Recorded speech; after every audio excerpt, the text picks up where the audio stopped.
అక్కడ green colour sorry, ఆ red colour sorry madam. Thank you so much sir. అక్కడ ఇచ్చారు.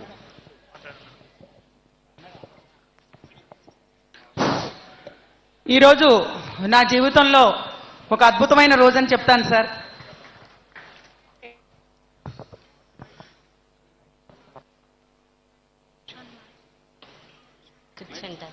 నా పేరు Nagalakshmi sir, DDO Narsipatnam sir.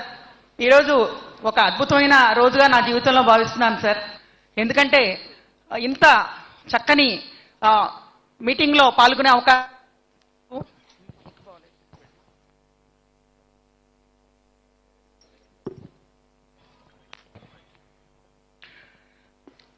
నాకు జూలై 31తో నేను రిటైర్ అవుతున్నాను సార్. ఇంకా ఈ పంచాయతీరాజ్ వ్యవస్థలో ఎంత చేసినా ఏముంది అనే సమయంలో అద్భుతమైన అవకాశం మన పంచాయతీరాజ్ శాఖ మార్చులు మరియు డిప్యూటీ సీఎం గారి రూపంలో నాకు కల్పించిన దేవుడికి నేను ముందుగా కృతజ్ఞతలు తెలియజేసుకుంటున్నాను సార్. అలాగే మీ టీంలో మీతో సమానంగా పరుగులెత్తిస్తూ మీ ఆలోచనలన్నీ కూడా ఉన్న మా గౌరవ కమిషనర్ సార్కి, ఓఎస్డీ గారికి, అలాగే ఇతర అధికారులకు, ప్రిన్సిపల్ సెక్రటరీ గారికి అందరికీ కూడా హృదయపూర్వక నమస్కారాలు. నేను తల వంచి నమస్కారం చేసుకుంటున్నాను సార్. ఎందుకంటే ఈ 25 ఏళ్లుగా ఎంపీడీఓలుగా ఉన్నాం సార్. చివరి సంవత్సరంలో అద్భుతంగా డిఎల్డిఓ కల్పించారు. అలాగే డిఎల్డిఓ నుంచి కూడా మీరు సిఇఓలుగా కూడా ప్రమోషన్ పొందుతారని ఒక చల్లని కబురు కూడా మాకు చెప్పారు సార్. ఇంకా ఎందుకంటే సార్ 94, 95 ప్రాంతాల్లో మాతో పాటుగా జాయిన్ అయిన డిప్యూటీ తహసీల్దార్లు అందరూ కూడా డిఆర్ఓలుగా ఉన్నారు సార్. వాళ్ళందరూ కూడా ఇప్పుడు మేము అక్కడికి వెళ్తే మే కమిన్ సార్ అని వాళ్ళ పర్మిషన్ అడిగి లోపలికి వెళ్ళాల్సిన పరిస్థితి సార్.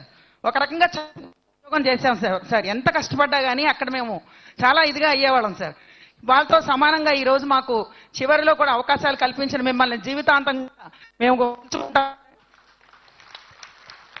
అలాగే తమరికి చేసుకునే చిన్న సబ్మిషన్ ఏంటంటే సార్, ఇప్పుడు చాలా మంది శానిటేషన్ గురించి మాట్లాడుతున్నారు సార్, పారిశుధ్యం గురించి. ఇది ఒక భూతం లాంటి సమస్య సార్, దేశాలన్నీ కూడా ఎదుర్కొంటున్నాయి. ఇందులో మన దేశం అతీతం కాదు. అయితే వీరి అందరికీ కూడా ఇప్పుడు కొంతమంది మిత్రులు చెప్పారు, పాత గవర్నమెంట్లో మనం వాలంటీర్స్ని పెట్టినప్పుడు కూడా అప్పుడు మీటింగ్స్లో కూడా నేను ప్రస్తావన తీసుకొచ్చాను సార్. అంటే అప్పుడు నేను ఈ డిస్ట్రిక్ట్ పంచాయతీ రిసోర్స్ సెంటర్ మరియు సాలిడ్ వేస్ట్ మేనేజ్మెంట్లో జిల్లా అధికారిగా నేను పనిచేశాను సార్. ఆ రోజున మనం అడిగినప్పుడు వాలంటీర్స్కి పాలసీ మ్యాటర్ అమ్మా నువ్వు కూర్చోని నన్ను కూర్చోబెట్టడం జరిగింది సార్. అందువల్ల వాళ్ళకి ఫిక్స్డ్ శాలరీస్ లేక ఈ రోజు ఇవ్వలేని పరిస్థితులు ఉన్నాయి సార్. తమరికి నేను విన్నవించుకునేది ఏంటంటే చాలా పంచాయతీలు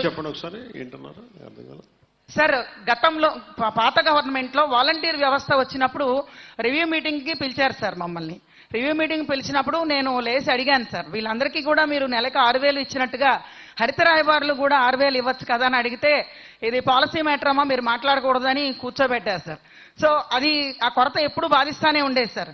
ఈ వాలంటీర్లు ఏమీ చేయకుండా నాయకుల దగ్గర ఉండి అలా జీతాలు తీసుకుంటున్నారు. వీళ్ళు పగలలా కష్టపడి వీళ్ళకి